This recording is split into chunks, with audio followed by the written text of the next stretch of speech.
সরকারি স্কুলে শিক্ষকদের বেতন বেশি কিন্তু শিক্ষা কম। বেসরকারি স্কুলে শিক্ষকদের বেতন কম কিন্তু শিক্ষা বেশি। সরকারি হসপিটালে ডাক্তারদের বেতন বেশি কিন্তু চিকিৎসার গুণগত মান অনেক নিম্নমানের। বেসরকারি হসপিটালে ডাক্তারদের বেতন কম কিন্তু চিকিৎসা পরিষেবা দারুণ। সরকারি অফিসগুলিতে কর্মচারী বেশি কিন্তু কাজ কম। অন্যদিকে বেসরকারি প্রতিষ্ঠানগুলিতে কর্মচারী কম কিন্তু কাজ বেশি।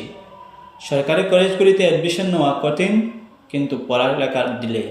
অন্যদিকে বেসরকারি কলেজগুলিতে অ্যাডমিশন নেওয়া সহজ কিন্তু পড়ালেখা দুর্দান্ত। সরকারি চাকরি পেলে প্রচুর টাকা কামানো যায়, সঙ্গে সঙ্গে রেস্টের জন্য প্রচুর সময় পাওয়া যায়। অন্যদিকে বেসরকারি প্রতিষ্ঠানগুলিতে টাকা কম আর কাজের চাপে ঘুমানোর সময়ও পাওয়া যায় না। সরকারি হসপিটালগুলিতে নার্স এত টাকা বেতন পাওয়ার পরেও সাধারণ রোগীদের সাথে কুকুরের মতো ব্যবহার করে। আর অন্যদিকে নার্সিংহোমের নার্সগুলি বেতন কম কিন্তু তাদের ব্যবহার কথাবার্তা অসাময়িক। সরকারি চাকরি মানে সুন্দর সুন্দর মেয়েদের বিয়ে করার এক দারুণ সুযোগ। এটাই এখন সমাজের বাস্তব চিত্র হয়ে দাঁড়িয়েছে।